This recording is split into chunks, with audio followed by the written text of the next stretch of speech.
Guys, അപ്പോൾ പുതിയ ഒരു വീഡിയോയിലേക്ക് എല്ലാവർക്കും സ്വാഗതം. ഇന്നത്തെ വീഡിയോയിൽ നമ്മൾ പറയാൻ ഉദ്ദേശിക്കുന്നത് പറഞ്ഞാൽ NHS ജോബ്സിനെ കുറിച്ചാണ്.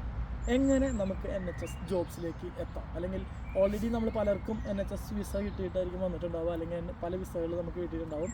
NHS ജോബ്സിന് നേഴ്സ് അല്ലാതെ മറ്റു വേക്കൻസിയിലേക്ക്, അല്ലെങ്കിൽ നേഴ്സിനാണെങ്കിൽ പോലും എങ്ങനെ ആ വേക്കൻസിയിലേക്ക് എത്താം എന്നുള്ളതാണ് നമ്മൾ ഇന്നത്തെ വീഡിയോയിൽ ഷെയർ ചെയ്യുന്നത്. അപ്പോൾ നമ്മൾ വീഡിയോ ഫുള്ളായിട്ട് കാണുക, കാരണം സ്റ്റെപ്പ് ബൈ സ്റ്റെപ്പായിട്ട് നമ്മൾ അതിൻ്റെ ഓരോ കാര്യങ്ങളും എക്സ്പ്ലെയിൻ ചെയ്യുന്നുണ്ട്. അപ്പോൾ കൃത്യമായിട്ട് എല്ലാ വീഡിയോയിലും എല്ലാ കാര്യങ്ങളും ചെയ്യാം. നല്ലൊരു ജോലി നിങ്ങൾക്ക് കിട്ടട്ടെ. ഇത് നമ്മൾ നേരത്തെ പറഞ്ഞ പോലെ എങ്ങനെ നമുക്ക് NHS ജോബ്സ് കിട്ടാം. NHS ജോബ്സ് കിട്ടാനായിട്ടുള്ള മാർഗ്ഗം എന്ന് പറയുന്നത് ട്രാക്ക് ജോബ്സ് ആണ്. അതായത് track.com എന്ന് പറയുന്ന TRAC.com ആ വെബ്സൈറ്റ് വഴിയാണ് നമുക്ക് NHS ജോബ്സിന് അപ്ലൈ ചെയ്യാനായിട്ട് സാധിക്കുന്നത്. എല്ലാ പ്രോസസ്സും NHSൻ്റെ എല്ലാ കംപ്ലീറ്റ് പ്രോസസ്സ് അതിൽ വരുന്നത് അതിലൂടെയാണ്. അപ്പോൾ അതിൻ്റെ ലിങ്കും അല്ലെങ്കിൽ എങ്ങനെയാണ് ചെയ്യേണ്ടതെന്നുള്ള സ്റ്റെപ്പ് ഡീറ്റെയിൽസ് ഞാൻ പറയുന്നുണ്ട്. ലിങ്ക് ഞാൻ ഓൾറെഡി ഷെയർ ചെയ്യുന്നതായിരിക്കും. ഓക്കെ, അപ്പോൾ നമുക്ക് NHS ജോബ്സിൻ്റെ ട്രാക്സിലേക്ക് എങ്ങനെ പോകാം. അതായത് ട്രാക്സ് സൈറ്റിലേക്ക് നമ്മൾ കയറി കഴിഞ്ഞ് കഴിഞ്ഞാൽ അവിടെ നമുക്ക് ഇഷ്ടമുള്ള ഫീൽഡ് സെലക്ട് ചെയ്യാം. അത് നേഴ്സിംഗ്, മിഡ്വൈഫറി ആകാം, അഡ്മിനിസ്ട്രേറ്റീവ് ആകാം, അല്ലെങ്കിൽ സപ്പോർട്ടീവ് സർവീസ് ആവാം. നമുക്ക് ഇഷ്ടമുള്ള നമുക്ക് നമ്മുടെ ഫീൽഡ് ചൂസ് ചെയ്യാം. അത് ചൂസ് ചെയ്തതിന് ശേഷം നമുക്ക് ഓരോ സ്റ്റെപ്പ് ബൈ സ്റ്റെപ്പായിട്ടുള്ള പല പൊസിഷൻസ് ഉണ്ടാവും. അതായത് ബാൻഡ് 2, 3, 4, 5, 6 അല്ലെങ്കിൽ 8 തന്നെ AB, അങ്ങനെ പല നമ്മുടെ ക്വാളിഫിക്കേഷനും നമ്മുടെ താല്പര്യത്തിനും അതുപോലെയുള്ള നമ്മുടെ എക്സ്പീരിയൻസിനനുസരിച്ച് നമുക്ക് ചൂസ് ചെയ്യാം. അങ്ങനെ ചൂസ് ചെയ്യുമ്പോൾ ഭൂരിഭാഗം പേരും വന്നു കഴിഞ്ഞാൽ ഒരു ബിഗിനർ എന്ന നിലയിൽ നമുക്ക് സ്റ്റാർട്ട് ചെയ്യാൻ പറ്റുന്നതാണ് band 2 health care support worker. അത് ഈസി ആയിട്ട് എല്ലാവർക്കും കിട്ടുന്നതും ഒത്തിരി വേക്കൻസി ഉള്ളതുമായിട്ടുള്ള ഒരു പോസ്റ്റാണ്. അതിലേക്ക് എങ്ങനെ അപ്ലൈ ചെയ്യാം എന്നുള്ളതാണ് നമ്മളൊരു സാമ്പിളായിട്ട് കാണിക്കുന്നത്. അപ്പോൾ എന്ന് പറഞ്ഞു കഴിഞ്ഞാൽ അതിലേക്ക് അപ്ലൈ ചെയ്യുമ്പോൾ നമ്മൾ ബാൻഡ് 2-ന് NHS ജോബ്സ് നമ്മൾ കണ്ടു. അതിലൊരു ജോബ് നമ്മൾക്ക് വന്നു കഴിഞ്ഞാൽ അത് സെലക്ട് ചെയ്യുന്നു. അത് സെലക്ട് ചെയ്തതിന് ശേഷം നമ്മൾ അപ്ലൈ ചെയ്യുമ്പോൾ അതിൽ തന്നെ അപ്ലൈ ചെയ്യാനുള്ളൊരു ഓപ്ഷൻ ഉണ്ട്. നമുക്കിതിന് വേറെ അഡീഷണൽ CVയോ കാര്യങ്ങളൊന്നും വേണ്ട. അതിൽ തന്നെ കൊടുക്കുന്ന അപ്ലിക്കേഷൻ ഫോംസ് ഡീറ്റെയിൽസ് പ്രോപ്പറായിട്ട് ഫില്ല് ചെയ്യാം. പിന്നെ പരമാവധി നമ്മുടെ സപ്പോർട്ടിങ് ഇൻഫർമേഷൻ എന്ന് പറഞ്ഞൊരു കോളം ഉണ്ട്. ആ ഒരു കോളമാണ് നമ്മുടെ മെയിൻ ഫാക്ടർ, നമ്മുടെ അപ്ലിക്കേഷന് തീരുമാനിക്കുന്ന ഒരു ഘടകം. ആ സപ്പോർട്ടിങ് ഇൻഫർമേഷൻ നമ്മളെങ്ങനെ പ്രോപ്പറായിട്ട് എഴുതുന്നു, അല്ലെങ്കിൽ നമ്മളെങ്ങനെ പ്രോപ്പറായിട്ട് സെറ്റ് ചെയ്യുന്നു എന്നതനുസരിച്ചാണ് നിങ്ങൾക്ക് ജോബ് കിട്ടുന്നതും കിട്ടാതിരിക്കുന്നതും. മീൻസ് സിസ്റ്റം നിങ്ങളെ ഷോർട്ട് ലിസ്റ്റ് ചെയ്യുന്നത്, അല്ലെങ്കിൽ നിങ്ങളൊരു ഇൻ്റർവ്യൂവിലേക്ക് എത്തുന്നത്. അപ്പോൾ അതിന് വേണ്ട കാര്യങ്ങൾ എങ്ങനെയാണ് എന്ന് നമുക്ക് നോക്കാം. അതിന് ChatGPTയുടെ സഹായമോ അല്ലെങ്കിൽ നല്ല പ്രോപ്പറായിട്ട് എഴുതുന്ന ആൾക്കാരെയൊക്കെ നിങ്ങൾക്ക് മീൻസ് ലാംഗ്വേജിൻ്റെ ഒരു പ്രൊവിഷ്യൻസിയൊക്കെ അവിടെയാണ് നമുക്ക് വേണ്ടത്. അതെന്ന് പറഞ്ഞു കഴിഞ്ഞാൽ ജോബ് ഡിസ്ക്രിപ്ഷനിൽ പറഞ്ഞിരിക്കുന്ന എസെൻഷ്യൽ ക്രൈറ്റീരിയയും ഡിസൈറബിൾ ക്രൈറ്റീരിയയും നമ്മൾ ഓൾറെഡി നമ്മുടെ പ്രീവിയസ് എക്സ്പീരിയൻസിലും അല്ലെങ്കിൽ നമ്മുടെ ബാക്കിയുള്ള കാര്യങ്ങളിലും നമുക്കത് ഉണ്ട് എന്നുള്ളതും, അല്ലെങ്കിൽ അതുമായിട്ട് ബന്ധപ്പെട്ട് നമ്മുടെ കാര്യങ്ങൾ നമ്മൾ കണക്ട് ചെയ്ത് മാച്ച് ചെയ്ത് എഴുതി പ്രോപ്പറായിട്ട് ഒരു സെറ്റ് ചെയ്താൽ, ഒരു പ്രൊഫൈൽ പോലെ നമ്മൾ സെറ്റ് ചെയ്തിട്ട് സപ്പോർട്ടിങ് ഇൻഫർമേഷനിൽ നമ്മൾ സബ്മിറ്റ് ചെയ്താൽ തീർച്ചയായിട്ടും നിങ്ങൾക്ക് ഇൻ്റർവ്യൂവിലേക്ക് നിങ്ങളെ അവർ വിളിക്കുന്നതായിരിക്കും. അങ്ങനെ ഇൻ്റർവ്യൂ കോൾസ് പലരും പറയുന്നൊരു കാര്യമാണ്, ഞാൻ കുറേ സ്ഥലത്ത് അപ്ലൈ ചെയ്തു, എനിക്ക് ഇൻ്റർവ്യൂസ് കിട്ടുന്നില്ല, അല്ലെങ്കിൽ ഇൻ്റർവ്യൂസ് വരുന്നില്ല, NHS എന്നെ വിളിക്കുന്നില്ല, പലപ്പോഴും ചെയ്തിട്ട് കിട്ടിയിട്ടില്ല, റിജക്റ്റ് ആണ്, അല്ലെങ്കിൽ അൺസക്സസ്ഫുൾ എന്ന് പറഞ്ഞു വരുവാണ്. എന്തുകൊണ്ടാണ് എന്നുള്ളതിൻ്റെ റീസൺ ഇപ്പോൾ മനസ്സിലായില്ലേ? അപ്പോൾ തീർച്ചയായിട്ടും നമുക്ക് എങ്ങനെ ഇത് ചെയ്യാം എന്ന് നോക്കാം. ഓക്കെ, അപ്പോൾ നമുക്ക് അതിലേക്ക് കിടക്കാം. അതിന് നമ്മൾ ചെയ്യേണ്ടത് ട്രാക്ക് സൈറ്റ് വഴിയാണ്. ഓക്കെ, അപ്പോൾ track.com. അപ്പോൾ നമ്മൾ എങ്ങനെയാണ് ഇത് ചെയ്യുന്നതെന്ന് നോക്കാം. അതിൻ്റെ ഒരു പ്രോസസ്സ്, അതായത് ആദ്യം NHS ജോബ്സിൻ്റെ ഒരു പ്രോസസ്സ് എന്ന് പറഞ്ഞാൽ NHS എല്ലാ റിക്രൂട്ട്മെന്റും, അതായത് ഓൾ ഓവർ UK-ൽ, അതിപ്പോൾ വെയിൽസ് ആയിക്കോട്ടെ, സ്കോട്ട്ലാൻഡ് ആയിക്കോട്ടെ, ഇംഗ്ലണ്ട് ആയിക്കോട്ടെ, എവിടെയാണെങ്കിലും NHS-ലേക്കുള്ള റിക്രൂട്ട്മെന്റ് നടക്കുന്നത് NHS-ന്റെ ട്രാക്ക് സൈറ്റ് വഴിയാണ്. അതായത് track.com ആണ് ഇതിനുള്ള മേജർ സൈറ്റ്. ആ സൈറ്റ് വഴിയാണ് നമ്മുടെ റിക്രൂട്ട്മെന്റ് പ്രോസസ്സ് എല്ലാം നടക്കുന്നത്. അതായത് നമ്മൾ അപ്ലിക്കേഷൻ അതിലാണ് കൊടുക്കേണ്ടത്. അതിനുശേഷം നമുക്ക് ഇന്റർവ്യൂവിന്റെ മെയിൽ അതിൽ നിന്ന് വരും.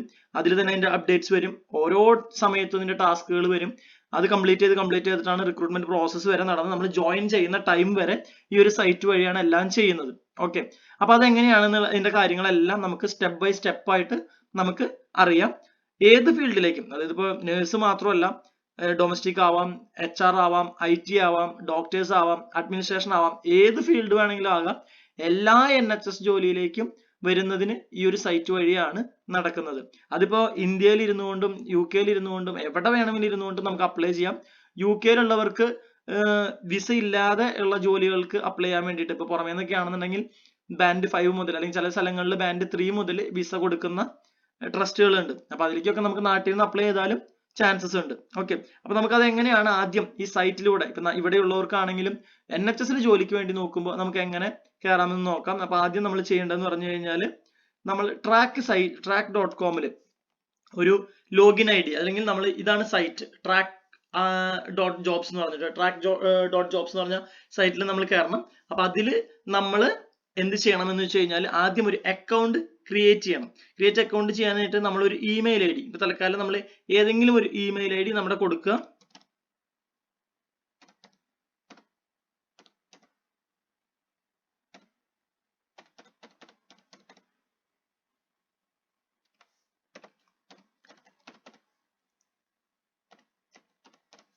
ഓക്കെ, അപ്പൊ നമ്മൾ നമ്മുടെ ഇമെയിൽ ID കൊടുത്തു കഴിഞ്ഞതിന് ശേഷം നമ്മളൊരു അക്കൗണ്ട് ക്രിയേറ്റ് ചെയ്യണം. ഓക്കെ, ക്രിയേറ്റ് യുവർ അക്കൗണ്ട് എന്ന് പറഞ്ഞു.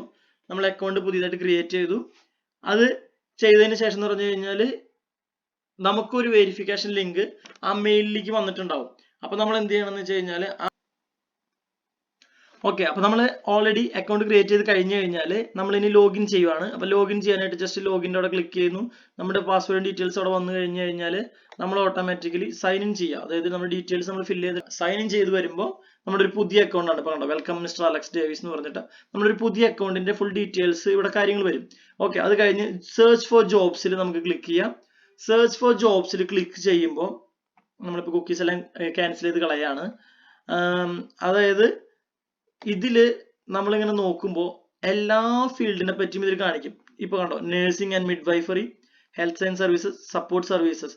നഴ്സിംഗ് ആൻഡ് മിഡ്വൈഫറിയിലാണ് നഴ്സസ്, അതുപോലെ ഹെൽത്ത് അതുമായിട്ട് ബന്ധപ്പെട്ടുള്ള എല്ലാ പോസ്റ്റുകളും, അതായത് ഹെൽത്ത് കെയറിന്റെ, അതായത് ബാൻഡ് 2 HCA, അതുപോലെ അങ്ങനെയുള്ള കമ്മ്യൂണിറ്റി സർവീസസ്, എല്ലാം നഴ്സിംഗുമായിട്ട് ബന്ധപ്പെട്ട എല്ലാ ജോബുകളും അതിലുണ്ടായിരിക്കും. ഓക്കെ, അതുപോലെ ഹെൽത്ത് സയൻസ് സർവീസസ്, സപ്പോർട്ട് സർവീസസിലാണ് ഡൊമസ്റ്റിക്സ്, അതുപോലെ കിച്ചൺ സ്റ്റാഫ്, കാറ്ററിംഗ് സർവീസസ് അങ്ങനെ വരുന്നത്. അഡ്മിനിസ്ട്രേഷൻ സർവീസസിലാണ് ഇപ്പോൾ വർക്ക് ഫോഴ്സ് മാനേജ്മെന്റ്, HR, അതുപോലെ നമ്മുടെ ബാക്കിയുള്ള പ്ലാനിംഗ് അസോസിയേഷൻ, അഡ്മിൻ ലെവൽ പരിപാടികളുടെ എല്ലാത്തിന്റെയും, മെഡിക്കൽ, ഡെന്റൽ, എമർജൻസി സർവീസ്, ആംബുലൻസസിന്റെയും, അതുപോലെ ബാക്കിയുള്ളതിന്റെയും, അതുപോലെ പേഴ്സണൽ ഡയറക്ടേഴ്സ്, വളണ്ടിയേഴ്സ്, അങ്ങനെ എല്ലാ ഫീൽഡിലും ഉണ്ട്. ഓക്കെ, ഇപ്പൊ നമ്മൾ തൽക്കാലം ജസ്റ്റ് നഴ്സിംഗ് ആൻഡ് മിഡ്വൈഫറിയുടെ ആണ് ഞാൻ കാണിക്കുന്നത്. ജസ്റ്റ് ഒരു ഓപ്ഷൻ എടുക്കുന്നുള്ളൂ. അപ്പൊ നഴ്സിംഗ് ആൻഡ് മിഡ്വൈഫറി നമ്മൾ ക്ലിക്ക് ചെയ്തു. നമുക്കപ്പോൾ അതിൽ ഇവിടെ കണ്ടോ, നമുക്ക് കാണാൻ സാധിക്കുന്നത് പറഞ്ഞു കഴിഞ്ഞാൽ ഇവിടെ കീവേഡ്സ് ഉണ്ട്. അപ്പൊ നമ്മൾ ഏത് ജോലിയിലേക്കാണ്, ഇപ്പൊ ഫോർ എക്സാമ്പിൾ ഇവിടെ മാർക്കറ്റിംഗ് ഓഫീസർ എന്ന് കൊടുത്തിട്ടുണ്ട്. അപ്പൊ നമുക്ക് ഏത് ജോലിയിലേക്കാണ് നോക്കുന്നത് എന്നുള്ളത്, ഇപ്പൊ ഫോർ എക്സാമ്പിൾ നമ്മുടെ ലൊക്കേഷൻ, ഇപ്പൊ ഞാൻ ഇപ്പൊ നീറ്റ് ടാൽബോട്ട് ആണ് എന്റെ ലൊക്കേഷൻ. അപ്പൊ ആ ലൊക്കേഷൻ കൊടുത്തു കഴിഞ്ഞാൽ ആ ഹോസ്പിറ്റലിൽ നഴ്സിംഗ് ആൻഡ് മിഡ്വൈഫറി ആയിട്ട് ബന്ധപ്പെട്ട എന്തൊക്കെ ജോലികൾ ഉണ്ടോ അതെല്ലാം നമുക്ക് അവിടെ കാണും. ജസ്റ്റ് നമുക്ക് നോക്കാം. സെർച്ചിൽ ക്ലിക്ക് ചെയ്യാം. അപ്പോൾ ഇവിടെ നമുക്ക് നഴ്സിംഗ് ആൻഡ് മിഡ്വൈഫറിയുടെ കീഴിൽ വരുന്ന എല്ലാ ജോലികളും കാണാൻ. ഇപ്പൊ ബാൻഡ് 5 ഉണ്ട്, ബാൻഡ് 3 ഉണ്ട്, ഹെൽത്ത് കെയർ സപ്പോർട്ട് വർക്കർ, അതുപോലെ ബാൻഡ് 5, അങ്ങനെ പല ബാൻഡുകളുടെ ഉണ്ട്. ഓക്കെ, ഓരോന്നിന്റെയും നമ്മളിപ്പോ നോക്കി കഴിഞ്ഞാൽ കാണാം. ഇപ്പൊ band 3 health care support worker നമ്മൾ ജസ്റ്റ് ചെയ്യാൻ വേണ്ടി കാണിച്ചു തരുവാണ്. അപ്പൊ ഇതിൽ നമ്മൾ നോക്കി കഴിഞ്ഞു കഴിഞ്ഞാൽ ഫുൾ ഡീറ്റെയിൽസ് എന്തൊക്കെയാണ് അതിൽ വരുന്നത്, എങ്ങനെയൊക്കെയാണ് ജോലി, എന്തൊക്കെയായിരിക്കും അതിന് നമ്മുടെ ഡ്യൂട്ടീസ്, റെസ്പോൺസിബിലിറ്റീസ്, വർക്കിംഗ് നമ്മുടെ ഓർഗനൈസേഷന്റെ, അതുപോലെ ഈ ഒരു സംഭവമാണ് നമ്മൾ ഏത് ജോലിക്ക് അപ്ലൈ ചെയ്യുമ്പോഴും നമ്മൾ ശ്രദ്ധിക്കേണ്ട ഒരു കാര്യം. അതായത് ഈ പേഴ്സൺ സ്പെസിഫിക്കേഷൻ, അതല്ലെങ്കിൽ എസെൻഷ്യൽ ക്രൈറ്റീരിയ, ഡിസൈറബിൾ ക്രൈറ്റീരിയ, ഈ 2 ക്രൈറ്റീരിയാസ് നമുക്ക് നമ്മുടെ ക്വാളിഫിക്കേഷൻ ആയിട്ട് മാച്ച് ആവുന്നുണ്ടോ? അത് മാച്ച് ആവുന്നുണ്ടെങ്കിലാണ് നമ്മൾ ആ ഒരു പോസ്റ്റിലേക്ക് അപ്ലൈ ചെയ്തിട്ട് കാര്യമുള്ളൂ. അപ്പൊ അത് മാച്ച് ആവുക എന്ന് പറഞ്ഞാല് ചില വാക്കുകളിൽ മാച്ച് ആവുന്നതിനേക്കാൾ ഉപരി നമ്മൾ അത് നോക്കുക. ഇപ്പൊ just minimum qualification credit framework QCF level 3 എന്നാണ്, അല്ലെങ്കിൽ NVQ ലെവൽ 3 എന്ന് പറയും. പക്ഷെ നമ്മളിപ്പോ ആ ഒരു ലെവൽ തന്നെ നമ്മളിപ്പോ കെയർ ഹോമിൽ വർക്ക് ചെയ്തിട്ടുള്ളവരുണ്ടാവാം, ഹോസ്പിറ്റൽസിൽ വർക്ക് ചെയ്തിട്ടുണ്ടാവാം, നാട്ടിൽ നേഴ്സായിട്ട് വർക്ക് ചെയ്തിട്ടുള്ളവരുണ്ടാവും. അവർക്കൊക്കെ ഇത് ഈസി ആയിട്ട് അപ്ലൈ ചെയ്യാവുന്ന കാര്യമുള്ളൂ. അതായത് ആ QCF ലെവൽ തന്നെ വേണമെന്നില്ല. കാരണം നഴ്സിംഗ് ബാക്ക്ഗ്രൗണ്ടോ അല്ലെങ്കിൽ നമ്മളൊരു ഡിഗ്രി ലെവൽ ബാക്ക്ഗ്രൗണ്ടോ അങ്ങനെ എന്തെങ്കിലും നമുക്ക് ഉണ്ടെങ്കിൽ, ഇവിടെ വന്ന് പഠിച്ചിട്ടുള്ള ഏതെങ്കിലും ക്വാളിഫിക്കേഷൻ ഉണ്ടെങ്കിൽ നമുക്ക് അപ്ലൈ ചെയ്യാം. ചെയ്യേണ്ട കാര്യം എന്താണെന്ന് വെച്ചാൽ ഈ ക്വാളിഫിക്കേഷനും ഈ എക്സ്പീരിയൻസും നമ്മുടേതായ കാര്യങ്ങളുമായിട്ട് മാച്ച് ആക്കുക. അപ്പൊ അതിന് നമ്മൾ യൂസ് ചെയ്യേണ്ടതെന്ന് പറഞ്ഞാൽ നന്നായിട്ട് അപ്ലിക്കേഷൻ സബ്മിറ്റ് ചെയ്യുമ്പോൾ നമ്മുടെ സപ്പോർട്ടിംഗ് ഇൻഫർമേഷൻ എന്ന് പറഞ്ഞൊരു കോളം ഉണ്ട്. ആ കോളത്തിൽ നമ്മൾ വളരെ കൃത്യമായിട്ട് നമ്മളെ ഫുൾ ഡീറ്റെയിൽസ് വളരെ സ്ട്രക്ചേർഡ് ആയിട്ട് നമ്മളെ എങ്ങനെയാണോ പ്രസന്റ് ചെയ്യേണ്ടത്, നമ്മളൊരു കവർ ലെറ്റർ വെക്കുന്ന പോലെ നമ്മളൊരു CV കൊടുക്കുമ്പോൾ കവർ ലെറ്റർ ചെയ്യുന്ന പോലെ ജസ്റ്റ് നിങ്ങൾക്ക് അതിന്റെ ഒരു എക്സാമ്പിൾ കിട്ടണമെങ്കിൽ ChatGPT ഒക്കെ നിങ്ങൾ നോക്കിയിട്ട് ഈ സ്പെസിഫിക്കേഷനും ഈ ക്വാളിഫിക്കേഷനും നമ്മൾ കൊടുത്തിട്ട് റൈറ്റ് എ കവർ ലെറ്റർ എന്ന് പറഞ്ഞു കഴിഞ്ഞാൽ നമുക്കൊരു ഐഡിയ കിട്ടും എന്താണെന്ന്. അത് വെച്ചിട്ട് നമ്മൾ പ്രോപ്പർ ആയിട്ട് നമ്മുടെ രീതിയിൽ നമ്മളത് നല്ല രീതിയിൽ എഴുതി സബ്മിറ്റ് ചെയ്താൽ മാത്രമാണ് നമ്മുടെ CV അല്ലെങ്കിൽ നമ്മുടെ ആപ്ലിക്കേഷൻ NHS ഷോർട്ട് ലിസ്റ്റ് ചെയ്യുള്ളൂ. കാരണം അത് സിസ്റ്റം വഴിയും അല്ലെങ്കിൽ NHSന് കൂടുതലും അതിപ്പോ അവരുടെ ആപ്ലിക്കേഷനിൽ അവർ പറയുന്നുണ്ട് നല്ല രീതിയിൽ നിങ്ങളുടെ ഡീറ്റെയിൽസ് ഫില്ല് ചെയ്യണം എന്നുള്ളത്, അതിന്റെ ഫുൾ ഡീറ്റെയിൽസ്. അതുപോലെ തന്നെ ഇവിടെ നമുക്ക് കാണാം ആരെയാണ് അതിനെ കോൺടാക്ട് ചെയ്യേണ്ടത്, അവരുടെ ഡീറ്റെയിൽസും അവരുടെ മെയിൽ ID യും. അതുപോലെ ഇപ്പോൾ അപ്ലൈ ഓൺലൈൻ നൗ എന്ന് പറയുന്ന ഒരു ഓപ്ഷൻ ഉണ്ട്. അതിൽ നമ്മൾ ക്ലിക്ക് ചെയ്താൽ നമ്മുടെ ആപ്ലിക്കേഷൻ നമുക്ക് സ്റ്റാർട്ട് ചെയ്യാനായിട്ട് പറ്റും. ഇവിടെ ജോബ് ഡിസ്ക്രിപ്ഷൻ, അതുപോലെ ഒക്യുപേഷണൽ ഹെൽത്തിന്റെ ഫോം, ബാക്കിയുള്ള കാര്യങ്ങൾ. ഇതിലെ ഈ ജോബ് ഡിസ്ക്രിപ്ഷനും പേഴ്സണൽ സ്പെസിഫിക്കേഷനും വായിച്ചു നോക്കി മനസ്സിലാക്കി അത് വെച്ച് നമ്മൾ വേണം നമ്മുടെ ആപ്ലിക്കേഷനിലെ ഡീറ്റെയിൽസ് ഫില്ല് ചെയ്യാൻ. അതായത് എസ്പെഷ്യലി നമ്മൾ മോർ ഇൻഫർമേഷൻ എന്ന് പറഞ്ഞൊരു സപ്പോർട്ടിംഗ് ഇൻഫർമേഷൻ കോളം ഉണ്ട്. അത് ആപ്ലിക്കേഷൻ നമ്മൾ കൊടുക്കുമ്പോൾ നമുക്ക് കാണാം. ജസ്റ്റ് നമ്മൾ അപ്ലൈ ചെയ്യുവാണ്. ഇപ്പൊ ഈ ഒരു പോസ്റ്റിലേക്ക് അപ്ലൈ ഓൺലൈൻ നൗ എന്ന് കൊടുത്തു. അതിൽ ഇപ്പൊ അപ്ലൈ ഓൺലൈൻ ഇതിന്റെ ക്ലോസിംഗ് ഡേറ്റ് ഇതിൽ കാണിക്കുന്നുണ്ട്. ഓക്കെ, അപ്പൊ അതുപോലെ നമ്മൾ കൊടുക്കുന്ന ആപ്ലിക്കേഷൻ ഡേറ്റും കാണിക്കുന്നുണ്ട്. ഇപ്പൊ ഇതിന്റെ 30 ജൂൺ രാത്രി വരെയാണ് ഇത് ആപ്ലിക്കേഷൻ എടുക്കുകയുള്ളൂ. അപ്പൊ ഓക്കെ, അത് കഴിഞ്ഞ് കഴിഞ്ഞാൽ ഇവിടെ നമ്മുടെ ഓരോ സ്റ്റാറ്റസും നമ്മുടെ ഓരോ ഡീറ്റെയിൽസും നമ്മൾ ഫില്ല് ചെയ്യണം. ഓക്കെ, ഓരോ സ്റ്റെപ്പ് ബൈ സ്റ്റെപ്പ് ആയിട്ട്. ഇപ്പൊ for example, are you currently an employee of N, ഇതിൽ നമ്മൾ എംപ്ലോയി ആണെങ്കിൽ യെസ് കൊടുക്കുക, അല്ലെങ്കിൽ നോ കൊടുക്കുക. അതിനുശേഷം നമുക്ക് എന്ത് വിസയിലാണ് നമ്മളിപ്പോ ഇവിടെ ഉള്ളത്, അപ്പോ ഇതിലുള്ള നമ്മുടെ എന്ത് വിസയാണോ അപ്പൊ ആ ഒരു വിസ നമുക്ക് കൊടുക്കാവുന്നതാണ്. ഇപ്പൊ ഇവിടെ വിസ ഇല്ലാത്തവരാണെങ്കിൽ അത് നമുക്ക് വിസ ഇല്ല എന്ന് തന്നെ പറയാം. അതുപോലെ നമ്മുടെ എന്താണോ നമ്മുടെ ഒരു ഇത് വരുന്നത്, അല്ലെങ്കിൽ ഫാമിലി വിസയോ അല്ലെങ്കിൽ എന്താണോ നമ്മുടെ സ്റ്റാൻഡേർഡ് വിസിറ്റർ വിസയോ, അതല്ലെങ്കിൽ ഇവിടെ നമുക്ക് വിസ ഉണ്ടോ ഇല്ലയോ എന്നുള്ളത്, I don't have A visa എന്ന് പറയുന്നത് നമുക്ക് കൃത്യമായിട്ട് പറയാം. അപ്പൊ അത് സ്പോൺസർഷിപ്പ് ഉള്ള ജോലിയാണെങ്കിൽ മാത്രമാണ് അങ്ങനെ ഒരു ഓപ്ഷൻ കൊടുത്തിട്ട് കാര്യമുള്ളൂ. സ്പോൺസർഷിപ്പ് ഇല്ലാത്ത ജോലിക്ക് അപ്ലൈ ചെയ്യുമ്പോൾ നിങ്ങൾ ഏത് വിസയിലാണോ ഉള്ളത് അത് കൊടുത്താലാണ് അതിനനുസരിച്ച് പ്രിഫറൻസ് കിട്ടുള്ളൂ. ഇപ്പൊ ഫോർ എക്സാമ്പിൾ നമുക്കിവിടെ പല ടൈപ്പ് വിസകളുണ്ട്. അപ്പൊ അതിന്റെ ഇതൊക്കെ നോക്കുന്നതെന്ന് വെച്ച് കഴിഞ്ഞാൽ നമ്മുടെ റൈറ്റ് ടു വർക്കിന്റെ കാര്യങ്ങൾ ചെക്ക് ചെയ്യാൻ വേണ്ടിയിട്ടാണ്. ഓക്കെ, അപ്പൊ അത് വായിച്ചു നോക്കിയിട്ട് ഇപ്പൊ കുറെ പേരുടെയൊക്കെ വരുന്നതെന്ന് പറഞ്ഞാൽ ഡിപെൻഡന്റ് സ്പൗസ് വിസയും അല്ലെങ്കിൽ ടയർ 2 ടയർ 1 ടയർ 4 വിസയൊക്കെ ആയിരിക്കും, സ്റ്റുഡന്റ് വിസ. പിന്നെ ഒരു കാര്യം എന്ന് പറഞ്ഞാൽ സ്റ്റുഡൻസിനും ഇത് അപ്ലൈ ചെയ്യാം. സ്റ്റുഡൻസിനും അപ്ലൈ ചെയ്ത് കഴിഞ്ഞാൽ പാർട്ട് ടൈം ആയിട്ട് അവരുടെ ഇഷ്ടത്തിന് ജോലി ചെയ്യാം. അതുപോലെ പല ജോലികളിലേക്ക് എന്ന് പറഞ്ഞാൽ പാർട്ട് ടൈം അവേഴ്സ് ഒക്കെ ഉണ്ട്. അപ്പൊ അതും NHS നല്ലൊരു പേ ഒക്കെയാണ് കൊടുക്കുന്നത്. ഓക്കെ, അപ്പൊ അതിലേക്ക് നമുക്ക് നോക്കാം. തൽക്കാലം നമുക്ക് ഏത് വിസയാണോ എന്നുള്ളത് നമ്മൾ ചൂസ് ചെയ്യാം. ഓക്കെ, അപ്പൊ നമ്മളിപ്പോ ഇവിടെ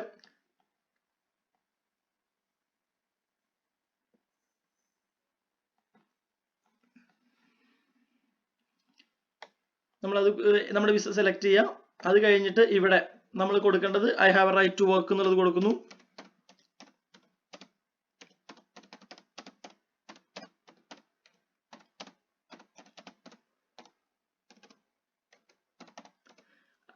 അതിനുശേഷം നമ്മൾ കണ്ടിന്യൂ ചെയ്യാം.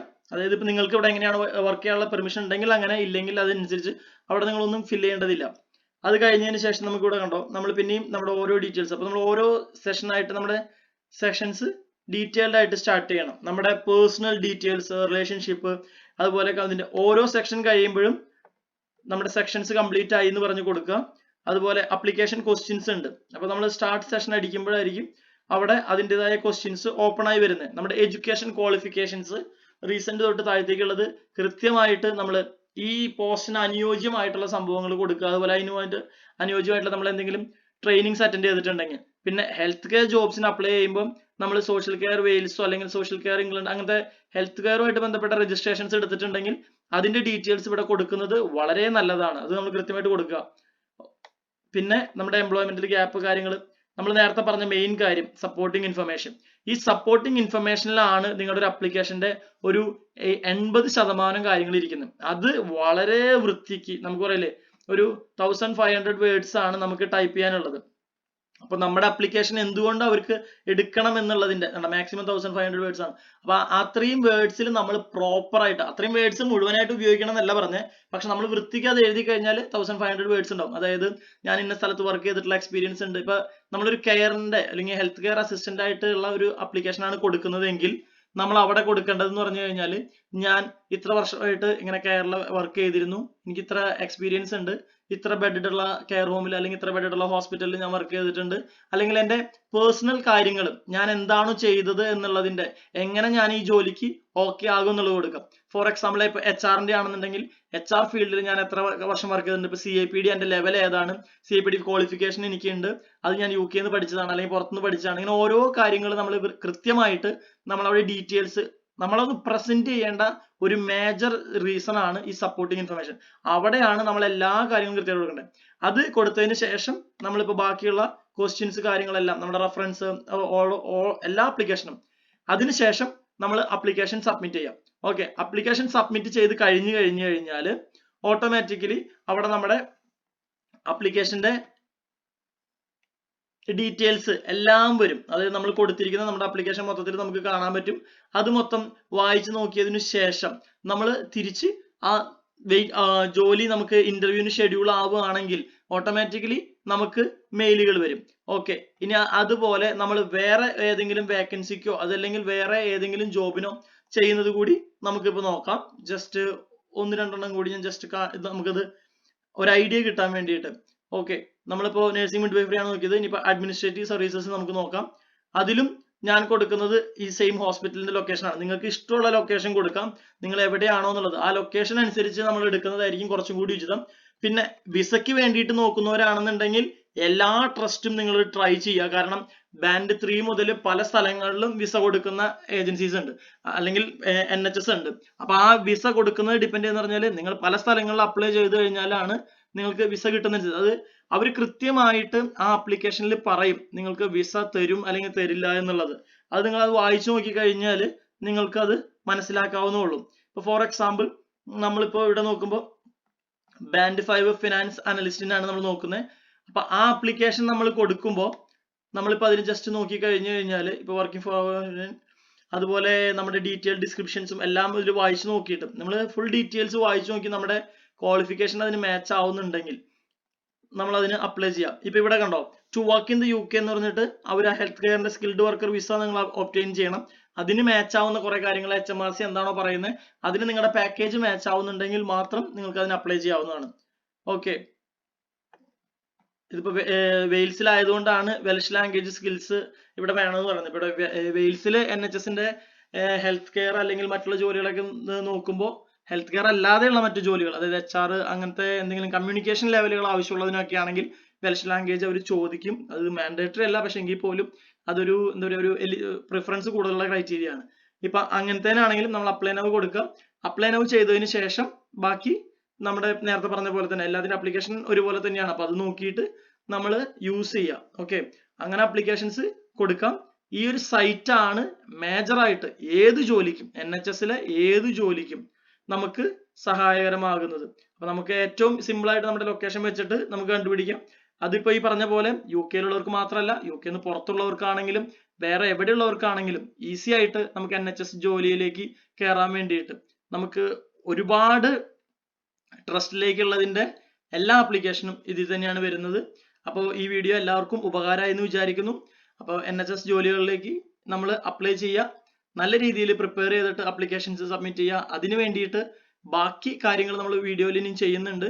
അപ്പോൾ എങ്ങനെ അത് പ്രിപ്പയർ ചെയ്യണം അല്ലെങ്കിൽ എന്തൊക്കെയാണ് കാര്യങ്ങൾ ശ്രദ്ധിക്കേണ്ടത് എന്നുള്ളത് നമ്മൾ വേറെ വീഡിയോയിൽ ചെയ്യുന്നുണ്ട്. അപ്പോൾ നിങ്ങൾ ഈ ആപ്ലിക്കേഷൻസ് പരമാവധി സബ്മിറ്റ് ചെയ്യുക. കുറേ ആപ്ലിക്കേഷൻസ് കൊടുക്കുമ്പോൾ കുറച്ചൊക്കെ ഇന്റർവ്യൂ കോൾസ് വരും. പിന്നെ ഇന്റർവ്യൂ കോൾസ് കിട്ടുന്നില്ല എന്ന് പരാതിയുള്ളവരുടെ മേജർ കാര്യം നിങ്ങൾ ഫോക്കസ് ചെയ്യേണ്ടത് സപ്പോർട്ടിങ് ഇൻഫർമേഷൻ. ആ സപ്പോർട്ടിങ് ഇൻഫർമേഷൻ പരമാവധി വൃത്തിക്ക് നല്ല ക്ലിയർ ആയിട്ട് നമ്മളെ പ്രസന്റ് ചെയ്യുന്ന രീതിയിൽ നമ്മുടെ പരമാവധി കഴിവ് ഉപയോഗിച്ചിട്ട് അത് പ്രസന്റ് ചെയ്യാനായിട്ട് ആ ജോബ് ഡിസ്ക്രിപ്ഷനും അതുപോലെ എസെൻഷ്യൽ ക്രൈറ്റീരിയയും മാച്ച് ആവുന്ന രീതിയിൽ അവർക്ക് എന്താണോ റിക്വയർമെന്റ് ആ റിക്വയർമെന്റ് എന്നിലുണ്ട് എന്ന് നമ്മൾ അവരെ ബോധ്യപ്പെടുത്തുന്ന രീതിയിൽ വേണം നമ്മൾ ആ സപ്പോർട്ടിങ് ഇൻഫർമേഷൻ എഴുതാനായിട്ട്. അത് വളരെ കൃത്യമായിട്ട് എഴുതി കഴിഞ്ഞാൽ നിങ്ങൾക്ക് തീർച്ചയായിട്ടും ഇന്റർവ്യൂ കോൾസ് കിട്ടും. Thank you so much. Thank you for watching. അപ്പോൾ നമുക്ക് അടുത്ത വീഡിയോയിൽ കണ്ടുമുട്ടാം. അപ്പോൾ എല്ലാവരും NHS ജോബ് താല്പര്യമുള്ളവരെല്ലാവരും തന്നെ ഇത് നിങ്ങൾ അവർക്ക് അയച്ചു കൊടുക്കുക. അതിപ്പോൾ നാട്ടിലുള്ളവരാണെങ്കിൽ അയച്ചു കൊടുക്കാം. അതായത് ഇന്ത്യയിൽ ഇരുന്ന് നമുക്ക് അപ്ലൈ ചെയ്യാം, എവിടെ ഇരുന്ന് വേണമെങ്കിലും. UK-ലുള്ളവർക്കാണെങ്കിലും അപ്ലൈ ചെയ്യാം. പ്രത്യേകിച്ച് ഇപ്പോൾ നമ്മൾ പറയില്ലേ എമർജൻസി സർവീസസിനാണെങ്കിലും സപ്പോർട്ട് സർവീസിനാണെങ്കിലും പാർട്ട് ടൈം ജോലികളുണ്ട്. അതുപോലെ NHS-ൽ ഒരു പെർമനന്റ് ജോലി കഴിഞ്ഞ് നമ്മൾ ബാങ്ക് ഷിഫ്റ്റുകൾ ബുക്ക് ചെയ്താലും നമുക്ക് പല നല്ല രീതിയിൽ പേയ്മെന്റിനൊക്കെ വളരെ വ്യത്യസ്തമായിട്ടുള്ളതാണ് NHS. അപ്പോൾ അതെല്ലാവരും പരമാവധി ഉപയോഗപ്പെടുത്തുക. Thank you so much.